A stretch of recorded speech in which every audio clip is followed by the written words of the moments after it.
Assalamu alaikum, I'm Aisha and you're watching SAMAA News. Here are today's headlines.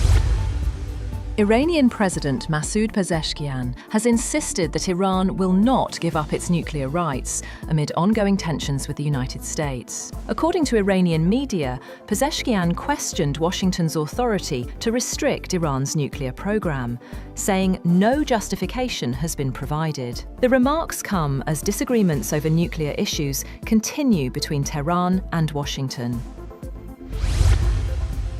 Iranian Parliament Speaker Mohammad Bagher Ghalibaf said Tehran is open to negotiations with the United States, but does not trust Washington, terming talks as just one part of a broader strategy. In an interview, Ghalibaf said Iran is pursuing its objectives on three fronts: diplomacy, military strength, and public support, while emphasizing that negotiations alone are not sufficient. He added that some progress has been made in talks with the US, but significant gaps remain between the two sides. A key meeting on the situation in Iran was held in the Situation Room under the chairmanship of US President Donald Trump, focusing on evolving developments in the Middle East. US Vice President J.D. Vance was also present, having earlier led the American delegation in Islamabad talks and expected to spearhead upcoming negotiations. According to reports, discussions covered the situation in the Strait of Hormuz and ongoing diplomatic engagement with Iran. US President Donald Trump has warned that Iran cannot blackmail the United States by closing the Strait of Hormuz. Speaking from the Oval Office, Trump said Washington is holding productive talks with Tehran, but is taking a tough stance after Iran attempted to shut the vital shipping route again. Iran says it is tightening control over the strait in response to what it calls a US blockade of its ports, with leadership warning of further military action if tensions escalate. North Korea has fired ballistic missiles into the sea, continuing a series of launches amid rising global tensions linked to the Iran conflict. This marks the fourth missile test this month and the seventh this year, as Pyongyang intensifies its military activity. Experts say the launches are aimed at showcasing self-defense capabilities and strengthening North Korea's leverage ahead of potential talks with the United States and South Korea.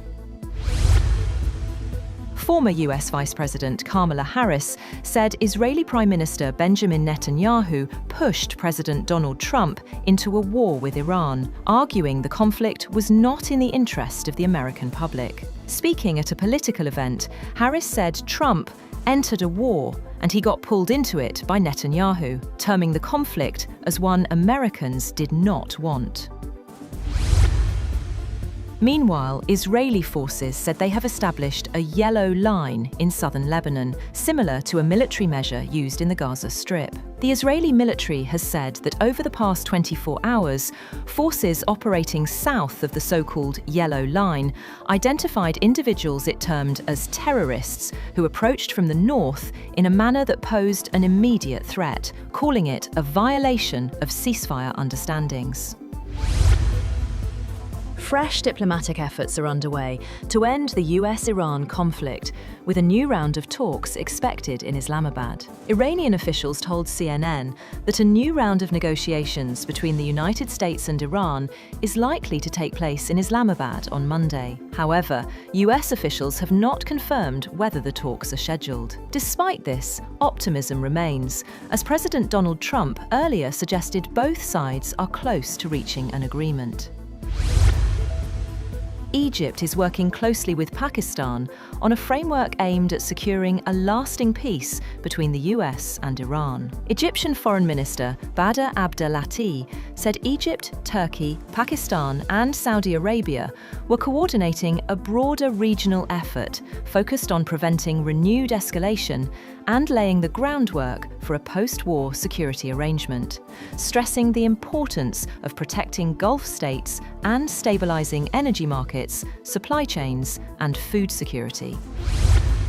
Iran has reversed its decision of reopening the strategic Strait of Hormuz as the US maintains a blockade on the Islamic Republic's ports. Iran's military announced the decision in a statement carried by Iranian media. Iran's Joint Military Command said control of the Strait of Hormuz has returned to its previous state, under strict management and control of the armed forces. It warned that it would continue to block transit through the strait as long as the US blockade of Iranian ports remained in effect.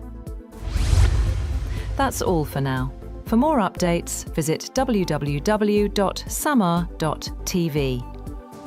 Thank you for watching SAMAA News.